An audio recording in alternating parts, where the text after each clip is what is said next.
यह कहानी है 12वीं सदी के दो वीर योद्धा आल्हा और उदल की, जिनकी वीरता और बलिदान आज भी लोगों के दिल में राज करती है। जब गुरु के आदेश पर राजा परिमा ने युद्ध करना छोड़ दिया था, लेकिन फिर भी कोई राजा उनका बाल बांका नहीं कर सकता था। उनके पास जसराज और बछराज नामक दो वीर योद्धा थे। इन योद्धाओं के पराक्रम के कारण परिमा के राज्य की सुरक्षा सुनिश्चित रहती थी। एक बार मांडवगढ़ के राजकुमार करिया राय गढ़गंगा पर स्नान के लिए गए। उन दिनों गढ़ मुक्तेश्वर में गंगा स्नान के मेले में स्नानाई राजाओं के शिविर लगा करते थे और साथ ही विभिन्न प्रकार के सामानों का व्यापार भी होता था। यह मेला 1 महीने तक चलता और बहुत आकर्षक बाजार बना रहता था। करिया राय इस मेले में अपनी बहन को उपहार देने के लिए नौलखा हार, हीरों का जरा हार खोज रहे थे, लेकिन हार वहां उपलब्ध नहीं था। हार तो नहीं मिला, लेकिन करिया राय को माहिल नामक व्यक्ति मिला, जिसने बताया कि हार तो मिल सकता है, लेकिन उसे खरीदने की बजाय लूटना पड़ेगा। करिया राय ने जब पूछा कि यह हार कहाँ मिलेगा, तो माहिल ने बताया, मेरी बहन मलना के पास असली हीरों का नौलखा हार है। अगर तुम्हारे पास हिम्मत है तो महोबा जाकर उसे लूट लो। माहिल के उकसावे में आकर करिया राय हार लूटने के लिए महोबा पहुंच गया, लेकिन वहां जसराज, बछराज और तालहन सैयद ने उसे युद्ध में बुरी तरह से परास्त कर भगा दिया। कुछ समय बाद जब तालहन सैयद किसी काम से काशी गए हुए थे, माहिल ने फिर से करिया राय को उकसाया। उसने करिया राय को बताया कि अब सही समय है और वह महोबा जाकर नौलखा हार लूट सकता है। करिया राय ने इस मौके का फायदा उठाया और आधी रात को महोबा पर छापा मारा। जसराज और बछराज, जो दोनों वीर योद्धा, उन्हें सोते हुए ही पकड़ लिया गया। करिया राय ने दिवला रानी के गले से नौलखा हार छीन लिया और साथ ही अनेक स्वर्ण आभूषण, पचसावत नामक हाथी और पपीहा नामक घोड़ा भी लूटकर मांडवगढ़ लौट गया। जसराज और बछराज की वजह से ही राजा परिमा पर कोई आक्रमण नहीं करता था। करिया राय ने दोनों को बंदी बनाकर माहिल की सलाह पर करिया राय ने दोनों के सिर काटकर उन्हें बरगद के पेड़ पर लटका दिया। जब यह समाचार राजा परिमा तक पहुंचा तो उन्होंने जसराज के पुत्रों को अपने महल में बुला लिया। जसराज और बछराज वनवासी थे, जिन्हें राजा परिमा वन से लेकर आए थे। बाद में उनके वंश को बनाफर राय के नाम से जाना गया। जब ताला सैयद बनारस से वापस लौटे तो महोबा का हाल देखकर बहुत दुखी हुए। सैयद ने एक बार तो मांडवगढ़ पर चढ़ाई करने की सोची, परंतु बाद में दिवला की सलाह मान ली। दिवला ने कहा, तुम इन सब बच्चों को पालो और युद्ध करने की हर एक कलाओं को बच्चों को सिखाओ। जब समय आएगा तो वे स्वयं ही बदला ले लेंगे। रानी मलना ने अपने बालक ब्रह्मानंद के साथ साथ और उदल का भी पालन पोषण किया। रानी मलना सब लड़कों को बहुत प्यार करती थी। एक बार महोबा में गुरु अमरनाथ पधारे। मलना अपने साथ दिवला और ब्रह्मा रानी को लेकर अमरनाथ जी महाराज की सेवा में पहुंची। आल्हा, उदल, ब्रह्मानंद, मलखान, ढेवा आदि सबको गुरु अमरनाथ जी के चरणों में प्रणाम करवाया।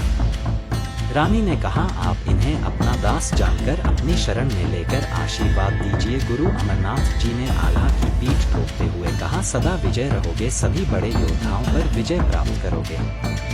फिर उदल की पीठ ठोंकी और बोले, इस लड़के का शरीर वज्र का होगा, जिस पर हथियार भी असर नहीं करेगा। फिर मलखान पर हाथ फिरा हुए उसका शरीर वज्र करने लगे।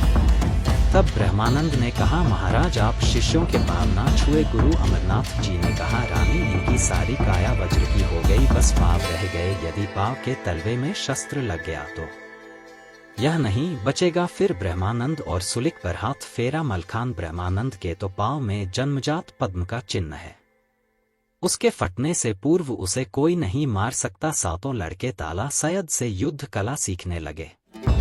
मलना ने फिर सातों कुमारों के लिए अच्छी नस्ल के घोड़े मंगवाए और सभी राजकुमारों को अगले दिन सुबह दंडक वन में आखेट के लिए जाने का आदेश दिया और कहा, जो हिरण का शिकार करके लाएगा उसे मैं अपना सच्चा पुत्र मानूंगी। यह कहकर उन सब में जोश भर दिया ताकि वे जी जान से जुट जाए। अगले दिन सवेरे ही सातों लड़के शिकार खेलने गए। दिन भर कोई शिकार नहीं मिला, सब परेशान थे। तब उदल को एक हिरण मिला। उसने अपना वैद घोड़ा हिरण के पीछे भगाया। हिरण दौड़ते दौड़ते उरई के इलाके में जा पहुंचा और बाग में घुस गया। उदल भी घोड़े सहित बाग में जा घुसा। हिरण तो कहीं छिप गया। पर बाग में बहुत सा नुकसान हो गया। माली इकट्ठे हो गए। उदल को रोककर उन्होंने पूछा, तुम कौन हो, कहाँ से आए हो? हमारे स्वामी माहिल ठाकुर को पता चलेगा तो तुम्हारा घोड़ा छीन लिया जाएगा। उदल ने अपना परिचय दिया। मेरा नाम उदल है, महोबा से आया हूँ, जहाँ के राजा परिमा राय हैं। आल्हा का छोटा भाई हूँ। किसी में इतनी हिम्मत नहीं जो मेरा घोड़ा छीन ले। इतना कहकर उदल ने घोड़ा महोबा की ओर मोड़ दिया और शाम होते होते महोबा पहुँच गए। जब उरई के नरेश माहिल को बगिया नष्ट होने की सूचना मिली तो वह गुस्से से भर गया। माहिल तुरंत अपनी घोड़ी पर सवार होकर महोबा के लिए रवाना हो गया। उस समय राजा परिमा का दरबार लगा हुआ था।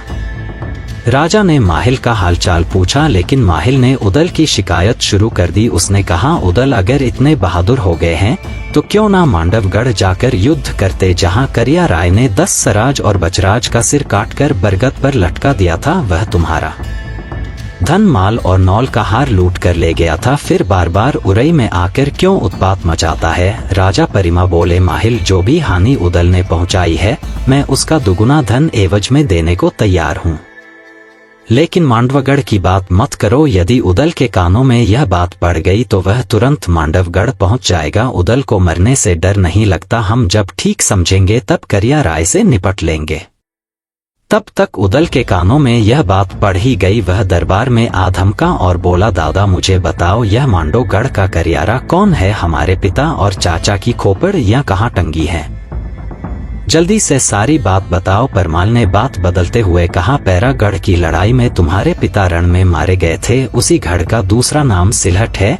तब उदल ने माहिल से पूछा, आपने मांडवगढ़ की चर्चा की है तो कृपया खुलकर सारी घटना बताइए। माहिल ने उत्तर दिया, सारी घटना तुम्हारी माता दिवला को पता है, जाकर उन्हीं से पूछो। उदल यह सुनकर क्रोध से कांपने लगा, पसीने से तर हो गया और आंखें लाल हो गई। मामा माहिल को ललकार कर बोला, मैं अवश्य अपने पिता का बदला लूंगा, उस करिया राय का सिर अपने हाथ से काटूं। फिर उदल अपनी माता दिवला के पास गया और घटना की सच्चाई पूछी। माँ से कहा, सच बताओ, यह करिया राय कौन है? उसने हमारे पिता को क्यों मारा? यदि अपने पिता का बदला नहीं लिया तो हमारे जीवन को धिक्कार है। माता अभी उदल को युद्ध के लिए भेजने को तैयार नहीं थी, परंतु उदल ने तलवार निकाल ली। उदल ने तलवार निकालकर कहा, या तो सच बता दो, अन्यथा मैं आत्महत्या कर लूंगा।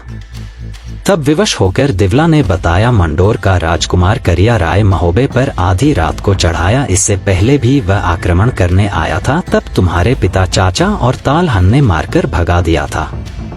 वह अपनी उसी हार का बदला लेने दोबारा आधी रात को आया और सोते हुए दोनों वीरों को बांध ले गया। अपने यहाँ उनके सिर काटकर बरगद पर लटका दिए। यहाँ से ना रानी के गहने और नौलखा हार भी ले गया। वह राजकुमार नहीं लुटेरा है। माता की बात सुनकर उदल बोले, मैं अपने पिता और चाचा का बदला अवश्य लूंगा। मांडवगढ़ को खोदकर तालाब बना दूंगा, करिया राय का सिर काट दूंगा, उसका वंशी मिटा दूंगा। इस पर देवी ने कहा, बात ठीक है, मैं भी यही चाहती हूँ, परंतु अभी घर में बैठो। मांडवगढ़ को जीतने का समय अभी नहीं आया। मांडवगढ़ से पहले 12 कोस का बीहड़ जंगल है, फिर लोहागढ़ का भया किला है। अभी तुम्हारी उम्र कम है, अनुभव भी नहीं है। उदल बोला, जब से सुना है मेरे मन में आग लगी है। जब तक बदला नहीं ले लूंगा मैं आराम से बैठ नहीं सकता। माता दिवला उदल को लेकर रानी मलना के पास गई और सारी बात बताकर कहा कि उदल को आप समझा सकती हैं। मलना ने बड़ी चतुराई से उदल को समझाने का प्रयत्न किया, परंतु उसने कुछ भी मानने से इनकार कर दिया। तब रानी मलना ने विचार किया कि उदल को मांडवगढ़ जाने की अनुमति दे देनी चाहिए। फिर तो रानी मलना ने अनुमति के साथ विजय होने का आशीर्वाद भी दिया। फिर माता उदल को साथ लेकर आल्हा के पास गई। वहीं पर सैयद तालहन भी बैठे थे। दिवला बोली, आप हमारे जेठ लगते हैं, आपका भतीजा उदल हमारी बात नहीं मान रहा, यह मंडोर जाने को मचल रहा है, आप इसकी रक्षा के लिए साथ जाओ। आल्हा ने भी समझाने का प्रयास किया कि अभी अनुभव की कमी है, ऐसा नहीं कि पिता की तरह हमारी खोपड़ी भी बरगद पर टांग दी जाए।